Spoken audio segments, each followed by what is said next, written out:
Welcome to the Post Racing Podcast with Ron Robinson and Sean Travass. Post Racing, the site for winners. Good afternoon, Sean. 2 podcasts on the trot. It's a miracle. Isn't it just? These things happen, but this is the bit where I'm supposed to sit here and say, "I'm fabulous, thanks, Ron. The sun's shining and everything's good in the world." But it's not. It's chucking it down. We had that all last night. We've had it all this morning, and now I've got the sunshine. Lucky you. I'm one of those where people who are listening and go, "Oh, we must be rich then." I had to put the heating on yesterday. Yes, someone was telling Karen earlier on that they've had to put their heating on today. I've never known temperatures like this in June.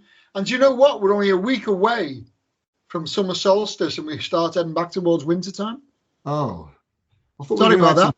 Let's do some good news in the podcast. We said, listen to Ron. He's just predicted the end of the world or something, according to something along those lines. Yeah. It is what it is, and maybe I think we had again, you know how bad my memory is. I think we had an early summer last year. June was some of the best weather last year, if memory serves, and I'm open to correction on that. Maybe this year we'll have an August or September one, but just still got to pray that we're going to get some kind of summer, haven't you, really? Yeah. Well, did you see Mallorca? No. Earlier this week, no? Well, we picked the best week to be there when we went the other week. They had titanic floods at the airport. You could actually swim across the runway. Wow. It was so deep. It was nearly wheel deep on the planes. Everything was grounded. Nothing could come in. Nothing could go out.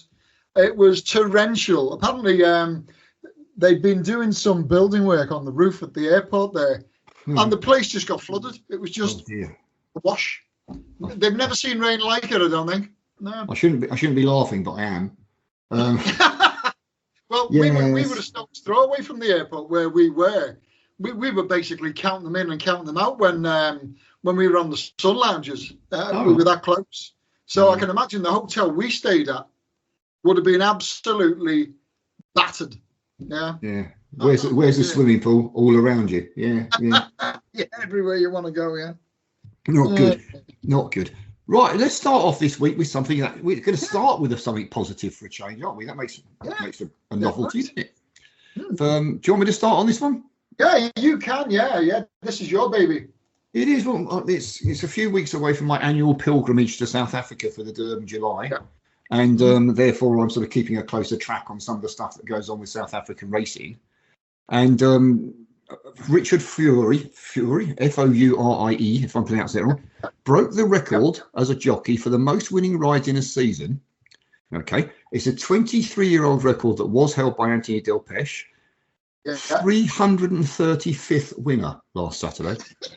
Now, I struggle to put that into perspective. Oh, to add as well, the first person to congratulate him was Anthony Delpeche after he rode the winner. So that's a nice touch to it. I just want to put it into some kind of perspective. William Buick was champion jockey last year with 135 winners. Now, we race pretty much every day over here, but then, so even if they race pretty much every day over there, which I suspect they do, he's still only got the same amount of rides, roughly. It's the same amount of days to do it in, roughly. And trust me, I go over there regularly, as you know. The jockey pool over there is just as competitive as it is over here. And there is no one massively dominant trainer. Whatever you've all heard of Mike de Kock, obviously, of course he's a top trainer. He's not dominant any more than Charlie Appleby is here, or the Goslings are, whatever. They're good trainers in their own rights, but they're not dominant. So it's not right like he's been riding for a yard that has 5 winners on every 6 race card. And more importantly, he broke that record last Saturday. It may have been, he may have added to it since. I haven't checked, if I'm honest with you. Their season doesn't end till the 31st of July. Oh, I know. I read that. Yeah. So he's got another 6 weeks or so, maybe 7, to add to that. I think it's quite an incredible record, and because we're sort of pretty insular here with our racing, or I feel a lot of people are, it's sort of perhaps not got the media attention it deserves. So he did get a £1 million bonus from Hollywood Bets for breaking the record, which works out about £50,000 roughly. So that's a nice little earner. Do you think have you the same vision that it's some record to break? I imagine by the time he's finished at the end of July, he'll have set a record that nobody's got. It'll take 50 years, maybe 100 years for anybody to get anywhere near it. I was having a quick look at what his stats were for the season. Yeah. He wrote 44 winners in March and May. Yeah. 44 winners in each of those 2 months. I know he lost one of his March winners, who got disqualified later on. Yeah. But I mean, to ride 43 winners in a month, how ridiculous is that? It's madness. And as you say, it's another record that's going to sit there and go, well, that'll never be broken. But that's exactly that's what they said before. And understandably so. And it probably won't be broken in my lifetime, to be honest with you. And this is a bit of negativity, and I don't want it to sound that way. I can imagine that any of our records won't get broken because, quite frankly, we're going to start losing meetings and losing races over the years ahead for practicality and financial reasons. And I would be very surprised if South Africa doesn't have the same fallout in the long term as well. You know, in South Africa, do they have afternoon meetings and evening meetings, and could he ride at both? I've never seen an evening meeting. It doesn't mean there isn't one, and it doesn't mean I'm not wrong. I've never seen an evening meeting, but again, it's impossible for me to keep a track. I used to keep track of South Africa. I used to do the South African racing for Timeform many years ago, so I had a very good handle on it then. I don't remember an evening meeting then, but I probably wasn't really looking at the timings. I was just looking at race 1, race 2, etc., etc. But I don't really have a handle on it now to be aware of how many meetings they have. I know that they've had their issues financially, and certain tracks have had to be bailed out by some very wealthy people. That's no different to us. It's not a knocker. Soccer is when I say soccer, God, I've got American listeners. Football, sorry. Football is the main sport over there for the majority of people. Closely followed by pool, funnily enough. Pool's really big over there. And racing comes a sort of distant third, but then I don't suppose it's any different to here. So getting people interested, placing bets, and the turnover needed to keep the sport going is no different to here, really. They're in a bit of a struggle. It's not deemed a young man's sport anymore than it is over here. No. So it's a case of, I think it will carry on, and they've got some very big backers over there who are putting their money where their mouth is. And without being rude, unlike some people over here who are very, very rich, who like to moan like hell but do very little about it, in all honesty. Over there, they are putting their money where their mouth is. So hopefully they'll bail it out. But it all needs streamlining, just like ours does, really. Yeah. Sad but true, but an incredible performance. 335. I'm just reading there now. On 3 occasions this season, he's ridden 5 winners at a meeting. Yeah. That's unbelievable, isn't it? It's just incredible. I'm hopeful that I'll get to have a brief chat with him when we're over there. I don't know, because some people like to deal with the media, some don't. It's an intriguing difference when you go to Hong Kong. They're trained to talk to the media at all times and be friendly to the media at all times. So we can be sitting down for breakfast and 3 or 4 jockeys will come in and start having a chat. And it's really nice because no one's out to, I guess maybe our journalists have got a record from back in the News of the World, etc. days of looking for scandal. Whereas those of us who do those who I consider myself a racing journalist, not a journalist, I'm not interested in that. There's enough stories in racing. Even 2 old idiots like us can find something to talk about every week. So you don't need to go looking for scandal. I just want to talk to them about, wow, how did you do that? did you never have a day off? Has it taken a toll on you physically or anything? That sort of question. But if I get a chance to ask him, I will do, and I'll report back. Yeah, that was also the first time he's won the championship as well, Yeah, watch out, by the way, if you do follow South African racing, a word to the wise, watch out for a jockey called Rachel Venneker. She is going to be she is very, very good. If she gets given the rides, and I don't care what anybody says, you can lie to me to your heart's content, racing at this current time in our country and abroad is still sexist. It is, yeah. If anyone denies that, then they live in cloud cuckoo land. But if that disappears, she's as good a jockey as anybody out there, as far as I'm concerned.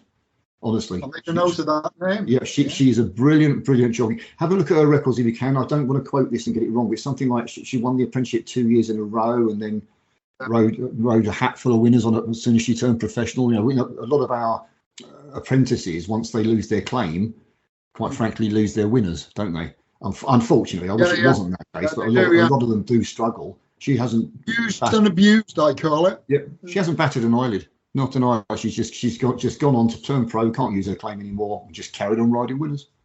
Yeah. So keep an eye out for her. You won't go far wrong. Moving on to our next subject before they all go to sleep. Yep. As I was literally writing to Ron, I'll just put my list of stuff for the podcast. What should we do this week? Scratch his head. Must be something to talk about. And in comes, bit of name dropping for you, in comes an email into my email box from Joe Samaras Smith, who's chair of the BHA, saying, hi, Sean, or worse than that effect. Just thought I'd let you know before the press release comes out, Julie Harrington has handed in her resignation as CEO. I've got a load here, but I started talking on the last one, so you can start on this one. What do we think? Good thing she's going, bad thing? Did she do well? Did she do badly? Did she not have a choice about what she was doing? What do you think? I think anybody who takes that job, they'll probably go in there wide-eyed and thinking, I'm going to do this and I'm going to do that. But once you get in the hot seat, your hands are tied.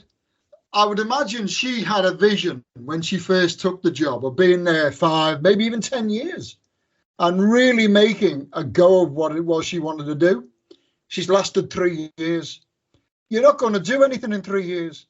And all the press articles that I've read about her are saying she was a solid pair of hands, but her achievements are a little bit underwhelming because, and it's like me and you discuss this quite often, whoever takes that job, it's a poisoned chalice.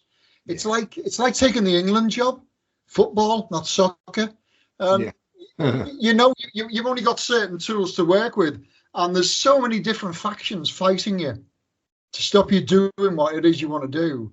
And that is always going to be the problem for whoever takes that job with the BHA. I feel sorry for her. I think that she went in there with brilliant intentions and couldn't get anything done. It'll be interesting to see where she winds up next. Well, I think personally, and I'll get shot down in flames by the HBF, the others on the HBF, I found her not difficult to deal with, difficult to get hold of, to have a chance to deal with, and then amicable to deal with when we did get to speak to her. I think a lot of people, including perhaps the HBF, feel that, well, she didn't spend enough time talking to us, but then she's got so many factions who all think they're the most important factions to deal with. Why would she? She had bigger fish to fry than some doddery old punters like me who were arguing about it. And she did come to join us, and she did say the right things. How much came to fruition again? How much her hands were tied, and she's got to try and juggle.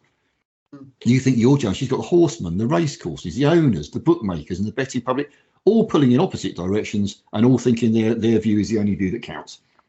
I don't think she had the power needed to make the decisions that she probably wanted to make, to be honest with you. I think the one legacy she has left that no one else has bothered to mention particularly is the willingness to try and upset the status quo. You don't like Premier Race Days?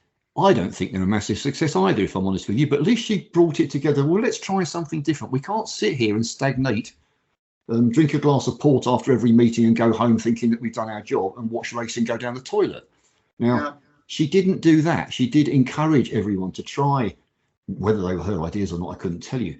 Premier races, evening all-weather meetings on a Sunday. Okay, you can laugh and say they're a disaster, but at least she brought some the ideas of let's challenge it. Let's look at what else we can do instead and give it a go. So I've got to speak up for her on that. Not much. Sorry, Karen. I just think that the biggest problem anybody has, whoever takes a job in any area of racing, is that they seem unable to advertise to the outside world what it is we're doing in the racing world. But you don't see any advertising. It's going back to the premierisation and all the rest of it. The biggest gripe I've seen written by nearly everybody that's involved in writing about racing is nobody promoted it. I think I mentioned last week, all they came up with was a logo and a slogan. Yeah. And the only people to ever put it anywhere, and that includes racetracks, was the Racing Post. And they put their logo on every single race card that is a Premier Racing meeting. But nobody had a plan to advertise it. There was no actual budget for advertising it. There was a budget there for creating it. But they've got so little money in the pot these days that they can have a great idea. And I find myself in this position when I'm trying. Well, I might come up with a great idea for post racing, but I don't have the advertising budget to put it out there. So there's only me, you, and whoever's listening to this knows it exists. you know. And it's the same for the BHA. No money in the pot. You can come up with as many great ideas as you like, but if nobody knows about them, what are they worth? Well, two things spring to mind when you say that. One is, or maybe even three. I always said if I could invent something that turned water into wine, if I didn't have a marketing budget and no one knew it existed, I wouldn't get rich. No, you wouldn't. So no. That's the first thing. The second thing is, who are you advertising to? What was Premier Racing? Well, it's a title. It's increased prize money. Yep. Okay, so that affects the owners and potentially the jockeys and trainers who get a percentage, but that's of no interest whatsoever to the betting public. No interest whatsoever to the public going racing. They don't. Most people, they might want to go see a Group 1 as opposed to a handicap, but are they really bothered whether that's £100,000 Group 1 or £1 million Group 1? Probably not. Just the fact that it's a Group 1. So the increased prize money is of no real interest to the great British betting and and race going public.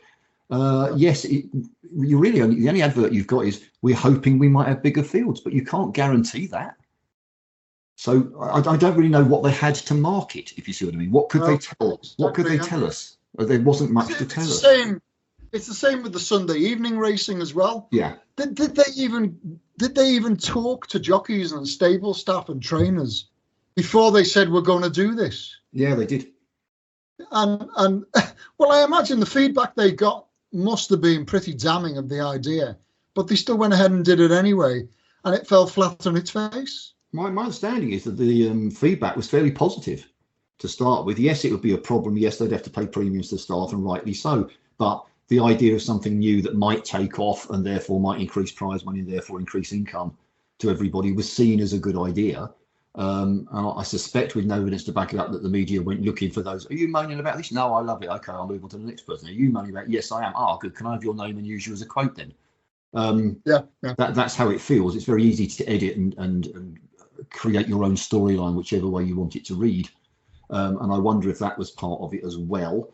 As having a budget, the thing they have with budgets is, going slightly off tangent here, I work in the world of pool, as you know, as well. Everybody wants more prize money, funnily enough, a bit like racing, but nobody wants to pay a higher entry fee. Oh, so where does this magic prize money come from? Where's the money come from? It has to come from somewhere. Oh, is it going to be on TV? Well, yeah, we're going to put it on TV, but the prize money's down. Well, why is that? Well, how do you think we pay for cameramen and sound recorders to put it on TV? Yeah. It's not free. And you can imagine, with racing's split between everybody, literally, that nobody wanted to put, oh, no, you can't put that much money into marketing. So if you put that much money into marketing, that comes out of the extra £200,000 prize money per meeting. Oh, no, we don't want that. We want the prize money. Well, you can't spend that £200,000 twice. You can only spend it once. So do you want it spent on marketing, or do you want it spent on prize money? And obviously the majority, I suspect, have gone, spend it on prize money.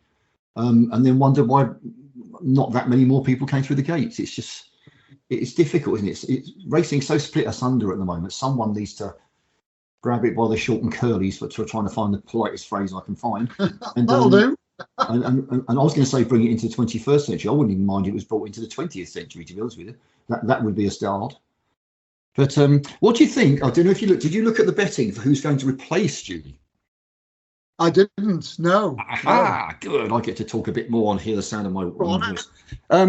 We have 4 joint favourites at the time of writing, or co-favourites, and joint. Sky Racing's Josh Apiafi is one of them.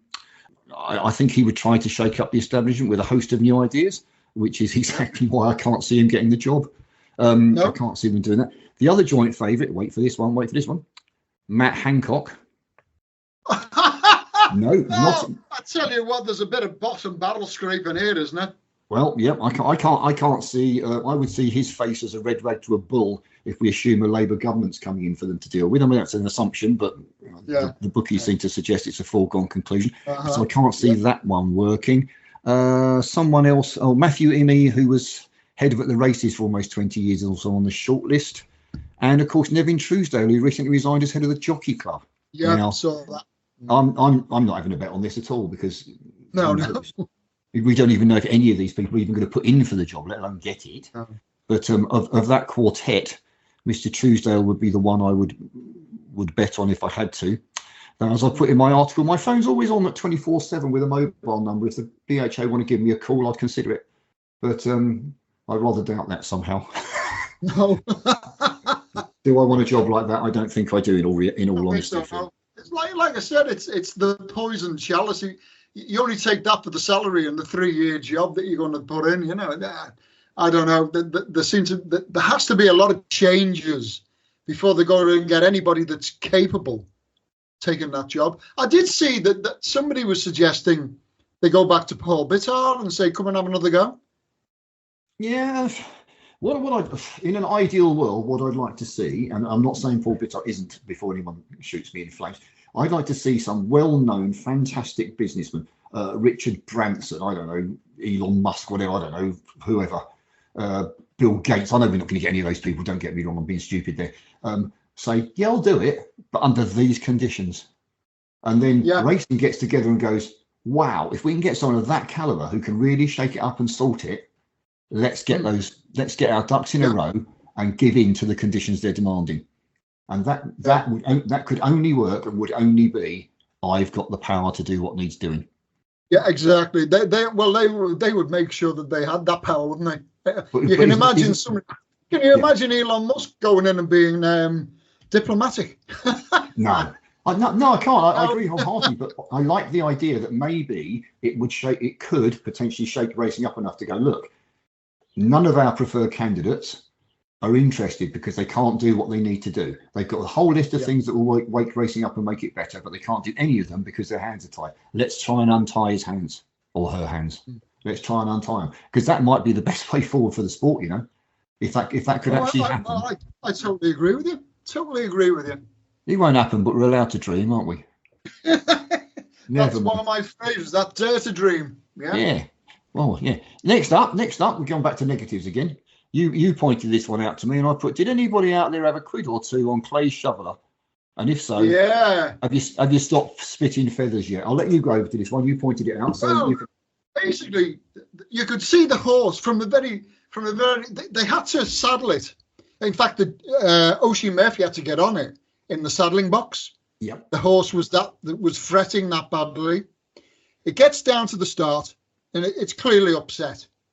Bucking and kicking, it does a bit of a runner, and Oisin kicks his feet out the stirrups, manages to get it back under control, gets it back behind the stalls, and it's still, you could see the horse was still upset. Yeah. But instead of the vet going over and saying that we better have a little look at this, they just shoved it straight into the stalls.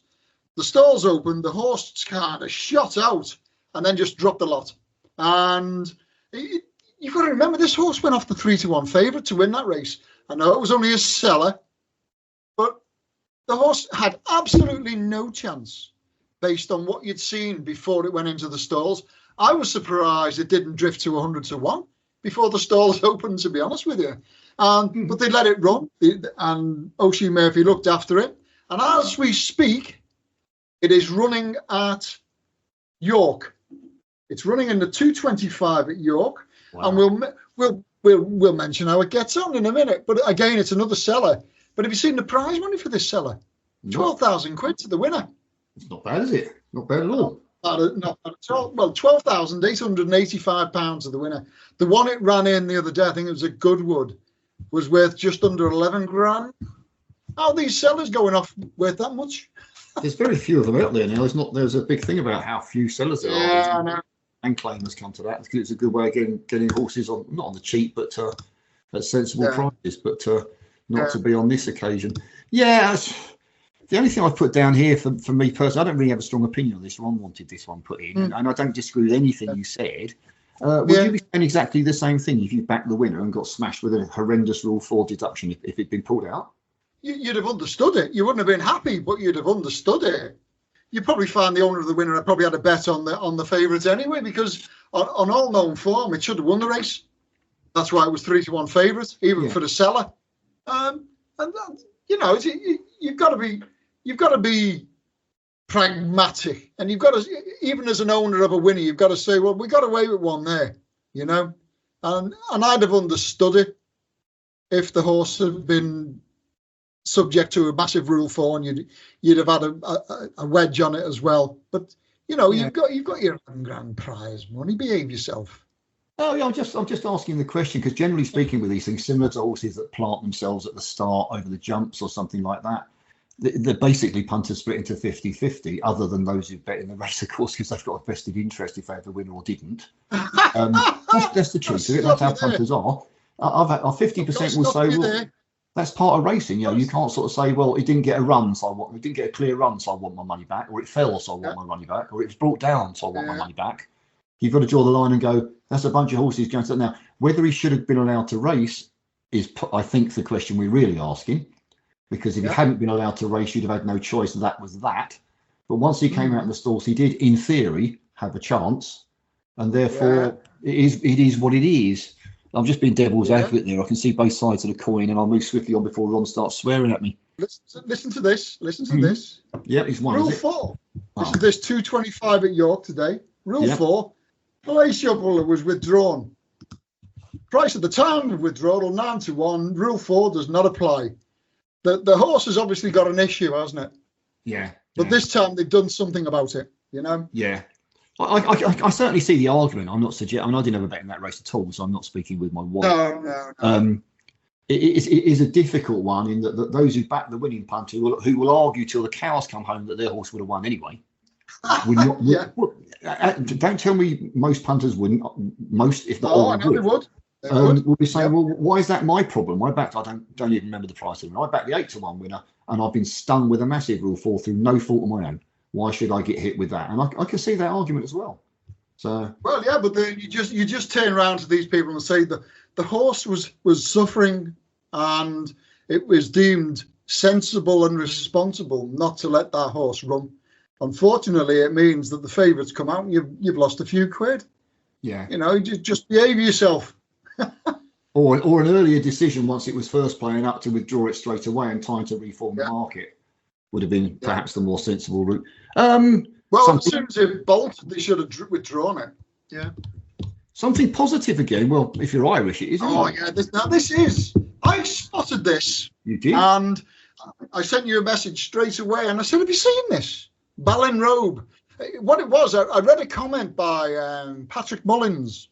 Now, Ballinrobe is miles away from Closutton, but the Mullins team loves sending horses there because they love the way the track is prepared. The racing there is always good. And he said, and they offer punters this. Yeah. And what it was, it's €35 for your admission. And part of your €35, you give them back straight away because you get a €5 tote voucher. You also get a 2-course meal in the Corrib restaurant. You and I were sitting there asking ourselves, why don't British racecourses do something similar just to get bums on seats and people through the gate? Even if you're not going to offer a free admission and lower the prices of your £12 fish and chips that aren't worth a carrot, do something like that. Get people in your restaurants.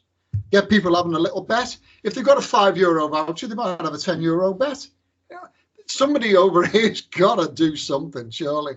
And then this is where I interrupt you and say that we rewind a little bit to what we both said about the lack of marketing for Premier Race Days. Yeah. I had a quick look to try and get a price comparison. I only looked at Lingfield. I haven't looked at hundreds of different meetings. Lingfield are doing a midweek one, 22 quid.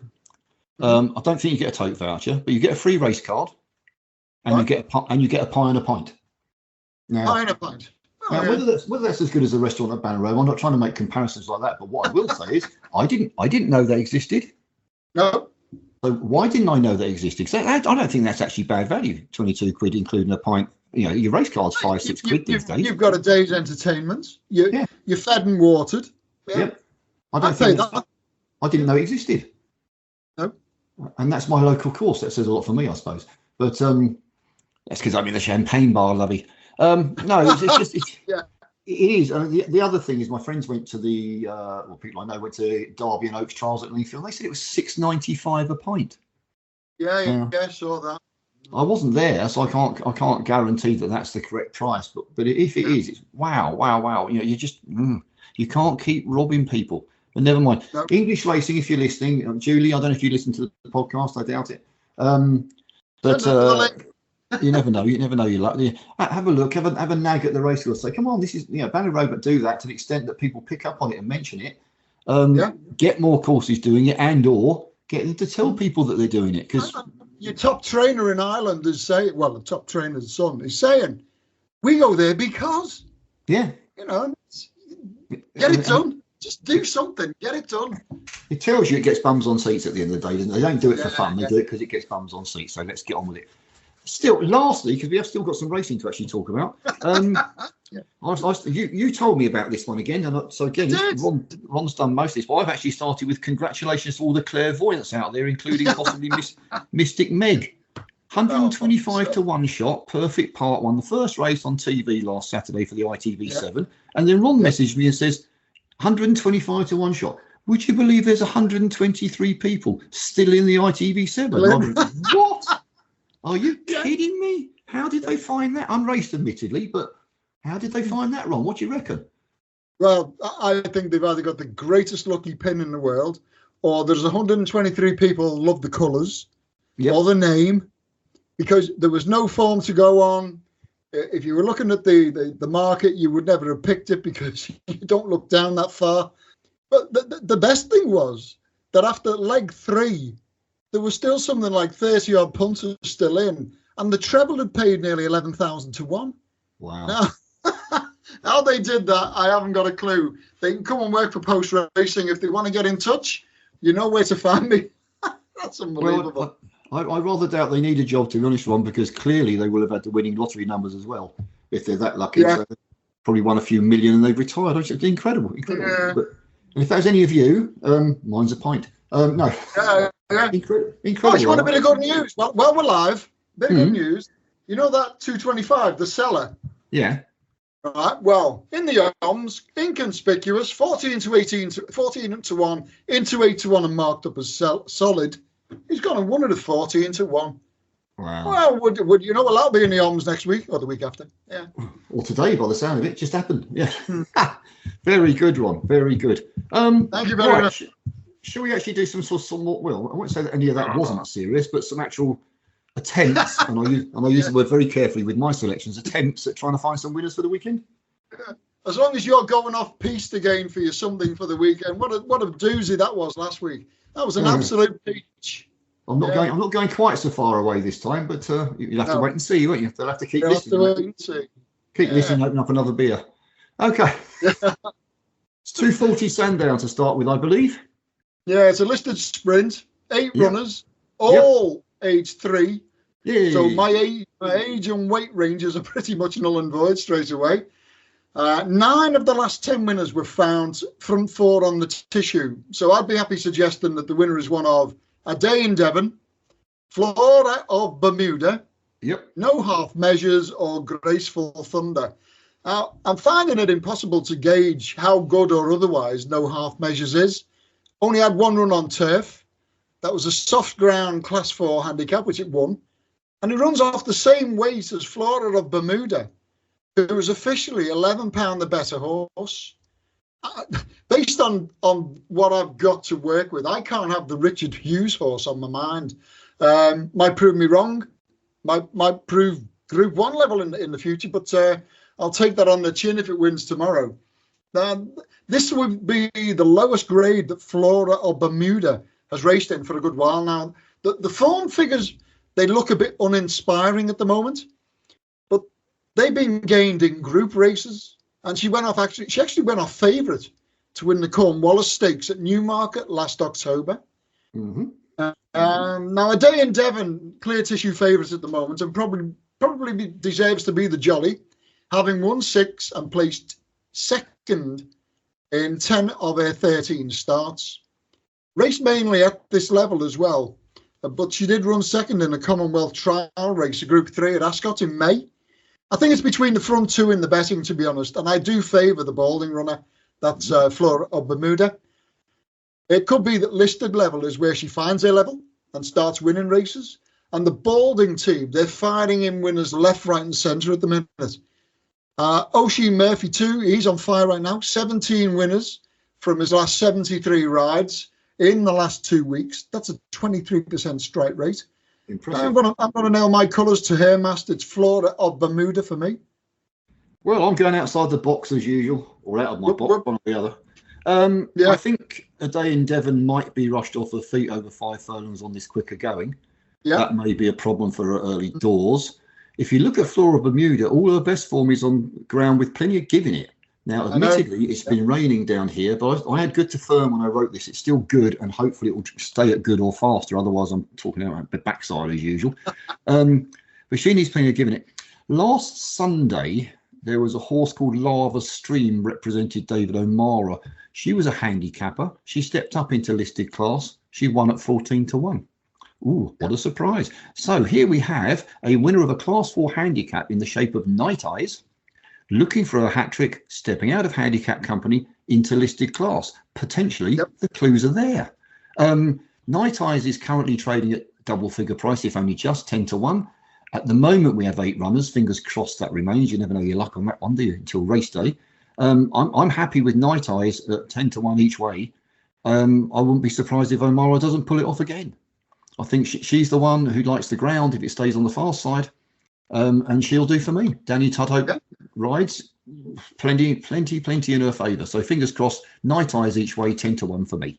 That yard has started picking up lately as well. He's been round about 45-49% RTF percentage running figures.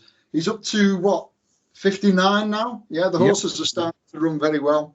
Yeah, they're going well, and he did it last week. So the evidence is there that he knows if he's got something listed class to bring out of a handicap if he wants to. I agree. I mean, she's rated 90. In fact, she's the joint lowest rated in the entire field, along with no half measures. But this is a 3-year-old race, and by definition, 3-year-olds are potentially still improving. At 10-1, I think 10-1. I think she's worth an each way shout. Yeah, good. I concur with that statement. Onwards to 3 o'clock at York. Yeah, an Ebor trial. We've only got 6 going to post. I don't really like working with races of this kind of distance because most of them have got no form at the trip anyway. But we do have one that does, and that is Real Dream. So we've got no guesswork with Real Dream in regards to the trip. There is, for the favourite, Relentless Voyager, who has only ever been ridden by Oisin Murphy since he turned 3. Now, tomorrow, Hayley Turner takes over because Oisin is going to Sandown for the ride on FLORA of Bermuda. I'm going to take that hint. Balding trains this one, and he might be in brilliant form right now, but he sent 6 for this previously, and he's only had 2 place in the past. This usually goes to an older horse anyway, age 5 or older. And it also generally goes to horse trading front 2 on the tissue.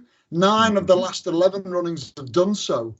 And the only qualifier is the distance winner, Real Dream. 5 years of age, won at the trip, top 2 in the betting. It's not one I'll get overly involved in, but I'm going to put up Real Dream as the winner. Yeah, it is. When we pick these races, we try and pick the sort of listed or group class if there are any. But with Royal Ascot next week, we were a bit... our hands were tied a little. We didn't have a lot to play with, to be honest with you.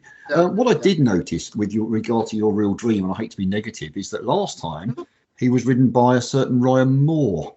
I know, and Ryan's on that one of Haggis's, and you have to wonder, is that a hint or isn't it a hint? I don't know. Now, he rides Klondike, who's going to be my selection here.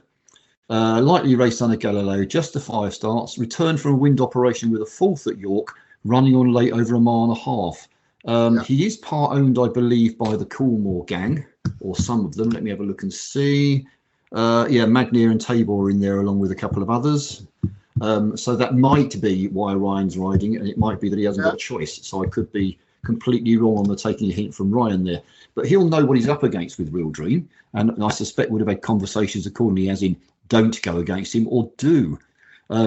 Second start after wind surgery is a time I like to catch with no statistics to back that up whatsoever. It just always feels that way, that second operation is the best time to catch them. I wonder if they don't always give them a hard time first time just to see if the wind operation worked. And then when they know it did, they can go hell for leather next time out. I don't know if that's the case or not, but I have to chat with someone about that. But yeah, Klondike for me, 6-runner race, not very exciting, to be honest with you. But I'll stick with Klondike and move swiftly on to the 320 at Chester. Oh, yeah. Now, we've only had 5 previous runnings of this race. so there's not a snowball in hell's chance of me managing to profile it. I've got my lucky pin ready. I've got my fingers crossed, and I'll have the prayer mat out, and we'll go for a guess. We've got 14 runners, as I say, all age 3. And so my first port to call is weight ranges. I can tell you now, though, that trying to work out 3-year-old handicaps is akin to knitting treacle. They are. It's like we've said that we've got one that you've just mentioned, rated 90 against a 101 rated horse, and you don't know whether it's going to beat it or not because it may well improve. Yeah. But the last 3 winners of this all carried 9 stone 6 or more. And the only runner here trying to repeat that trend is the current favourite, Witness Stand, drawn 12 at Chester. All five previous winners have sat front 5 on the tissue, but we've only ever had one winning favourite. Now, I'd usually be ruling out horses that are drawn 10 or upwards, but still 10 won it last year. Prior to that, though, the winners came from stalls 4, 8, 3, 2, and I'm looking at my tin of treacle now and thinking, give it up. I'm going to revert to something that worked once or twice last year, and that was, I'm looking at what the trainers have done with this form, with this kind of a race before at this track.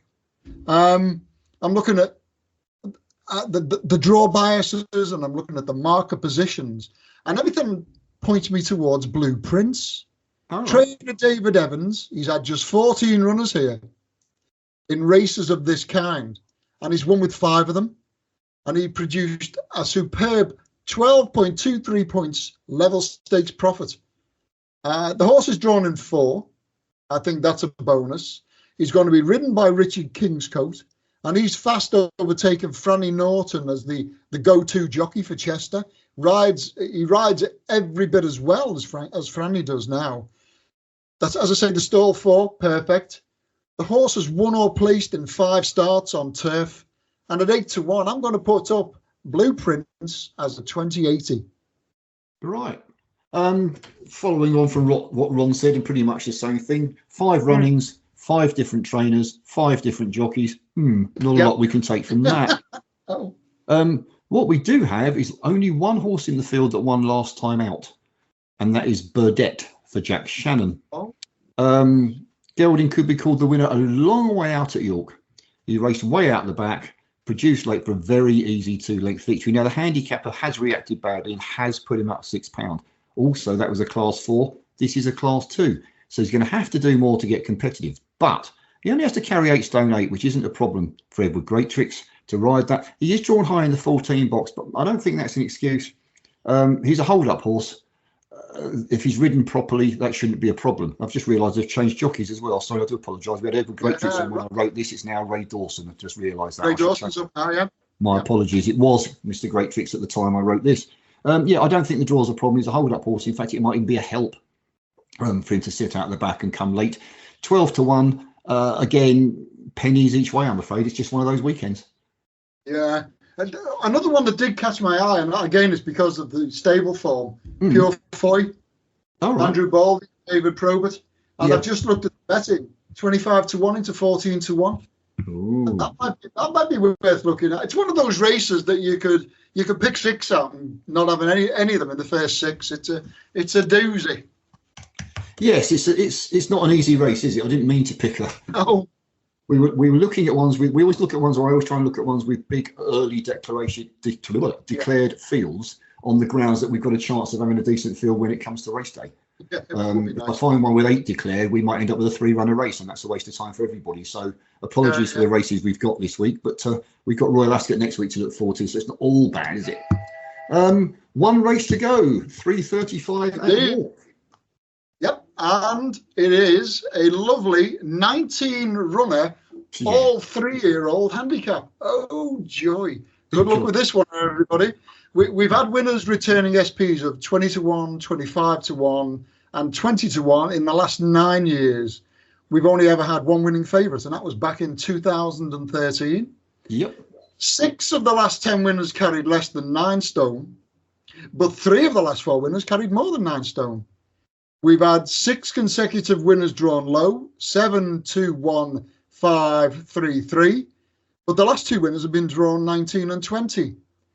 I can't make head and tail of this using profiling. So all I'm going to do is work with whatever Clive Cox runs. 6 previous runs in this. He won it in 2022 and he's placed with another. He saddles James's Delight and he's booked Ryan Moore for it as well. And it has a nice low draw. One if I'm remembering correctly. Yeah. And that's a great draw if it reverts back to type. And I'm seeing 9 to 1 and I'm thinking what a cracking each way price, 2080 price that is. Yep. Another trainer that's in blindingly good form right now. 4 of his last 10 winners have visited the winners' enclosure. And I'd hardly say the bloke on board's a negative. I'm going to put up James's Delight 2080. Yeah, I mean, it's a tough old race to call. We've got 7 to 1 the field at the moment to give you a clue. Last 15 years, there's been 13 runnings of this. I've had to dig through the stats, see what I can find. 10 of the 13 came home in the first 5 on their last start. 12 were priced at 20 to 1 or shorter at the off, obviously. All 13 were rated 85 or higher. So I got, and all 13 were also 102 or lower. 10 of the 13 were drawn 14 or lower. All 13 raced in the last 60 days. Add those together, and I end up with a short list of 6, which isn't too bad coming from a starting point of 17. It's really. not bad. Of those remaining, I noticed Richard Fahey has won this race once with Mr. Lupton in 2016. He's had 4 others place as well, suggesting his trio could go close. So you'd imagine Icenor's got the pick, but Tropical Island, who's his doesn't fit the above numbers, he's one I put a biro through. So I'm going to have a small each way bet on Ziggy's Condor. Very lightly race. He's only had the 4 starts, including a debut win at Pontefract. He returned over a furlong further here when he was mugged on the line to be beaten a short head. Now, the drop back in of a furlong looks like it should suit him down to the ground. I'm hoping he bursts to the front close home and then doesn't stop.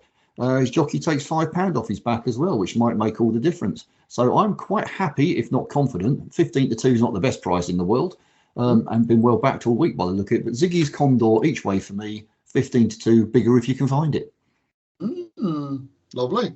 I tell you what, is that a Hambleton or not a Hambleton? What's that syndicate? If I can make my mouse work, I'll tell you. It is Midland Park. Midland Park. They have a lot of Ziggies. Yeah. So and they do well as Ziggies. Yeah, I'm hoping, hopefully so. Drops back from 7 to 6. I think it's got a chance. It's not a race I've got. Let's put it this way: it's not my something for the weekend. No. But never mind. I think it's got a chance. That's all I can say. And on that moment, it's your turn to press your button. Is it working this week? Oh, let's hope so.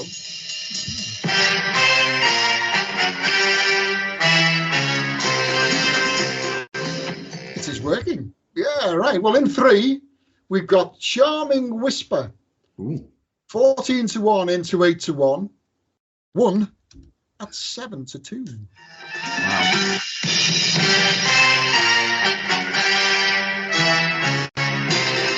Now, that was yesterday, and so was this one. Sir Benedict. 14 to 1 into 7 to 1 in the newsletter. Bolted in at 8 to 1.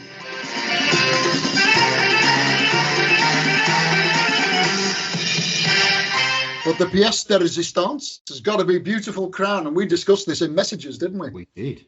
20 to 1, all rates down into 9 to 2, and it marked up as strong in the newsletter. It won at 9 to 4. 9 to 4.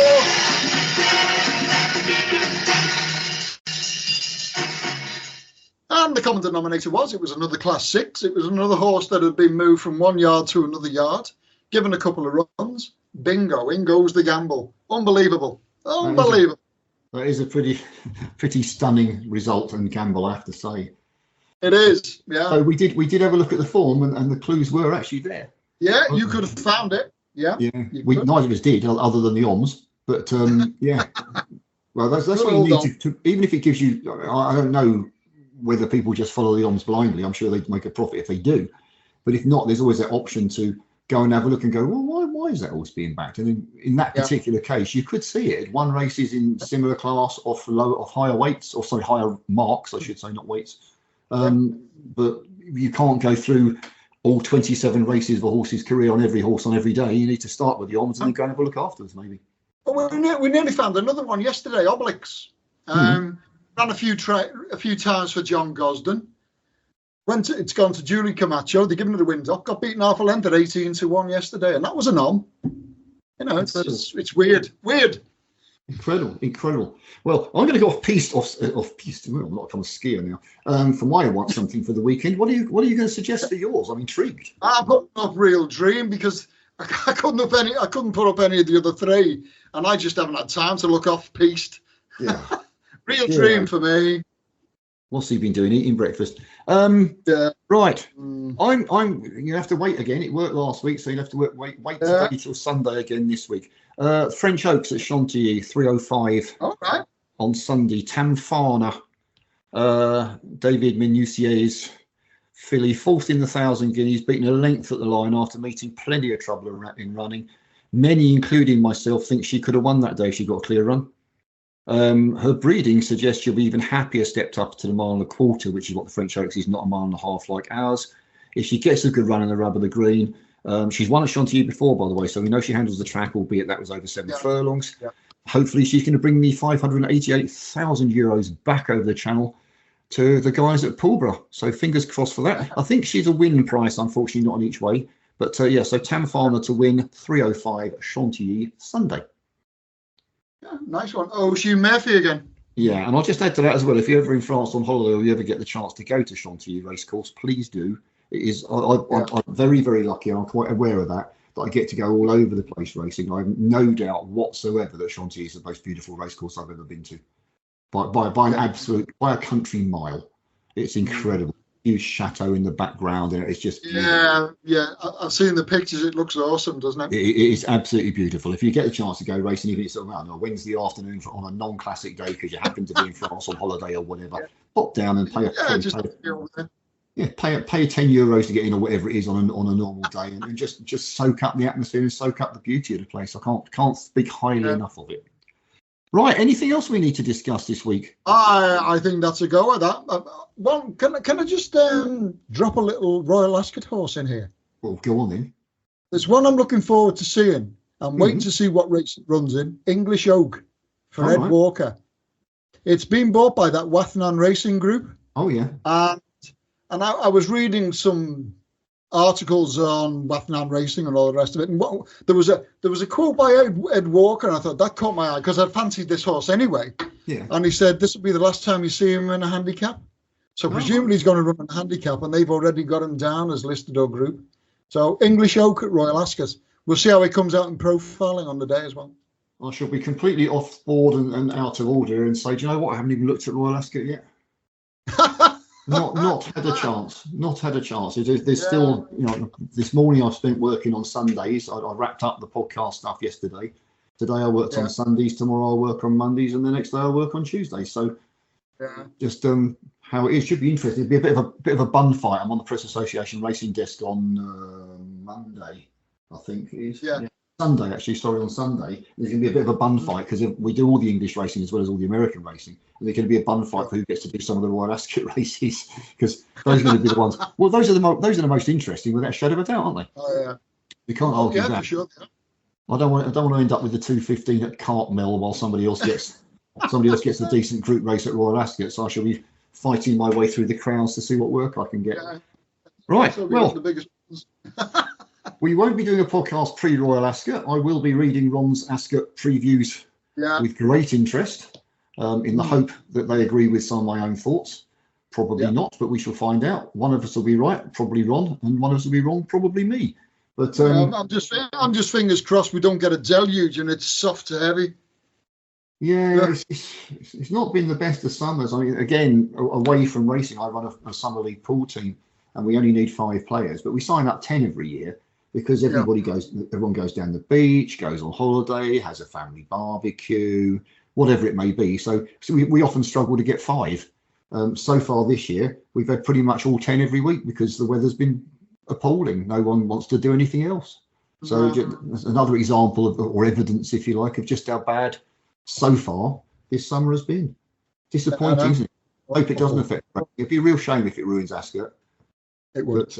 Fingers crossed it doesn't, everybody. Let's be positive, Shane. Let's be positive. Yes. We're back winners anyway. Right. enjoy your weekends. Enjoy Royal Ascot. Any of you lucky enough to be going.